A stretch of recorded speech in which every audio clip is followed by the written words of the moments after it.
Sigurado ka? Anong gagawin natin ngayon? Hindi ako maaaring magsumbong sa mga polis. Nagpapatay daw ni Henry si Sonia at si Taco kapag nagsumbong ako.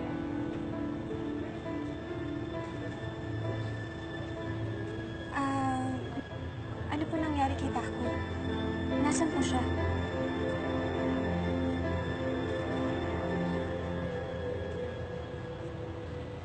Huwag kang bibigla, Sunshine. Pero dinukot ni Henry si Sonia. At si Taco naman ay papunta na roon. Diyos ko.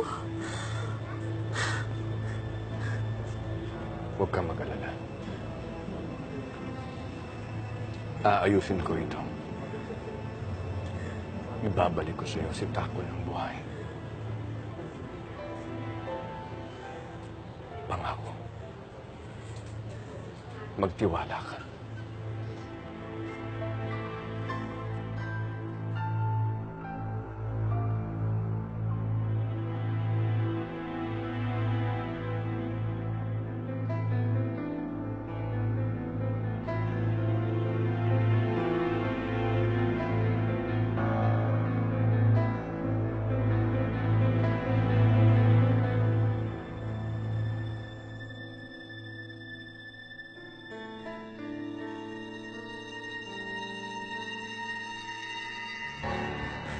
Nay!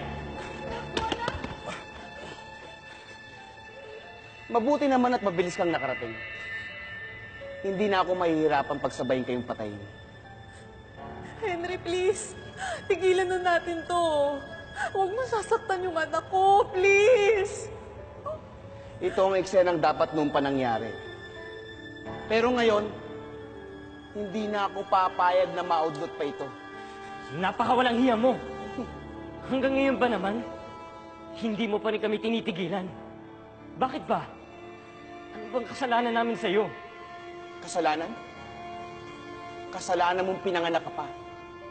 Dahil sa'yo, nawalan ng lugar si Michael. Ang atensyon, ang pagmamahal, at mana na para sa kanya. Inagaw mo. Inagaw mong lahat. Celine, tama ba na hinayaan natin si Apogee umalis mag-isa? Di pa siya fully recovered. Alam naman niya kung ano ginagawa niya. Magsumbong na kaya tayo sa pulis. Nagbilin si Johnny. Tatawag tayo ng pulis pag hindi siya kumontak in 30 minutes. Diyos ko naman, paano ko huli na ang lahat pagkatapos ng 30 minutos? Eh, huwag po tayo mag-isip ng ganyan, hindi po makakabuti. Teka, nasan ba si Sunshine? Magsi-CR lang daw po siya. Kanina pa yun ah. Sunshine! Sunshine! Doon, kuya, doon! Hindi mo kailangan gawin to. Wala akong pakialam sa yaman ni Mr. President. Hindi ko habol ang anumang posisyon. Sa'yo na. Kay Michael na ang lahat. Wala akong pakialam. Palayahin mo lang kami ng nanay ko. Buong buhay mo na kami pinahihirapan. Palayahin mo na kami. Palayain? Hindi ba ganyan ang ginawa ko noon? Nakiusap ang nanay mo na palayain ko kayo.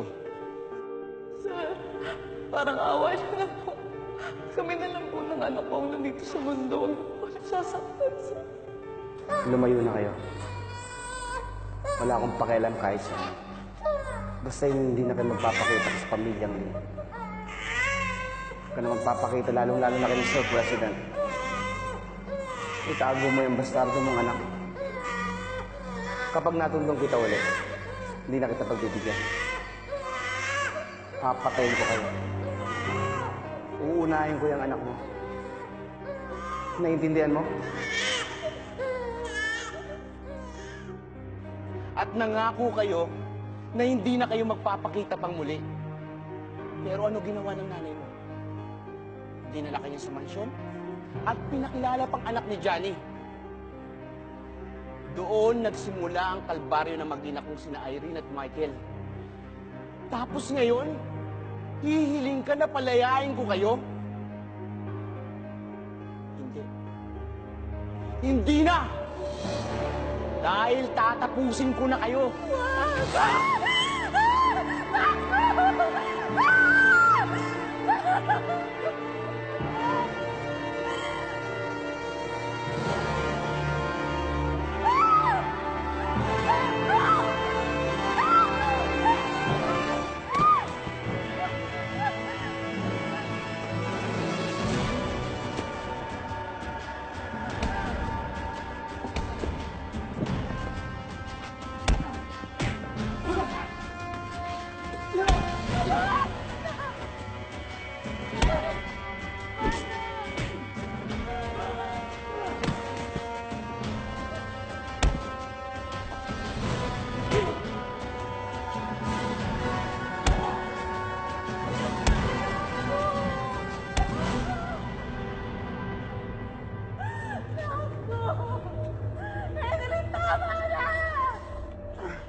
Anong gagawin mo sa anak ko? Henry, parang awa mo na. Tigilan na natin to.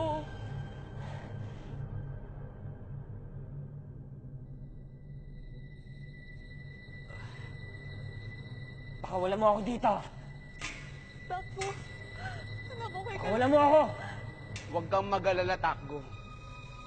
Hindi na kamamatay ang pagkaposas. Namnamin mo muna ang natitirang minuto ng buhay mo. Dahil hihintayin pa natin ang pinakamamahal mong ama. Hindi ka kasi nag-iisip. Kayong dalawang mag-ina. Kung hindi mo ginawa ito noon, hindi na sana kayo nagpakita. Di sana hindi tayo umabot sa ganitong sitwasyon. Tulong! Tulungan mo kami! Takgo, Michael? Ano ginagawa mo dito? Walang iya ka. Ano na namang kasamaan ginawa mo? Wala kang puso, napakasama mo. Ginagawa ko ang lahat ng ito para sa inyo ng omoni mo. Sa ganitong paraan? Anong klaseng tao ka? Hindi ka tao, hayop ka! Asan ang susi? Bigay mo sa akin yung susi. Asan yung susi? Walang susi. Yan ang poses na kahit kailan di na mabubuksan. Walang yaka!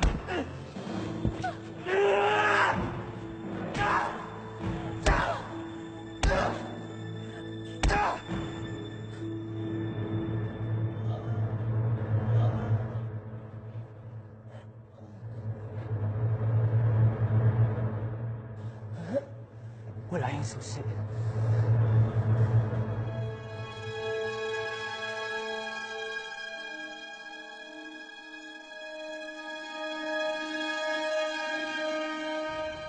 Hindi ito maaari. Hindi ko pwedeng biguin ang aking anak.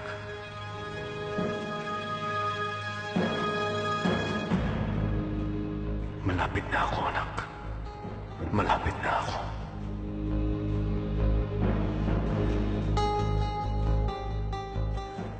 Pakawalan mo kami! Takbo! Dali!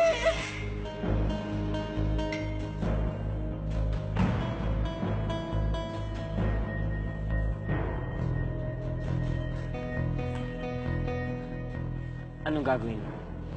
Pigilan mo, hininga mo. Huwag kang gagalaw. Bibilang ako hanggang 3. Magtiwala ka. May tiwala ako. 1, 2, 3!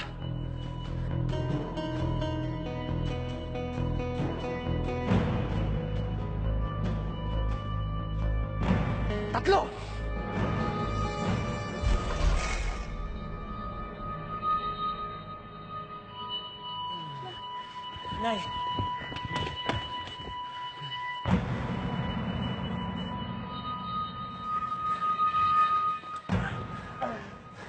Takbo, alis na, tara na. Saan kayo pupunta? Sa akin pa rin ang huli na lakak.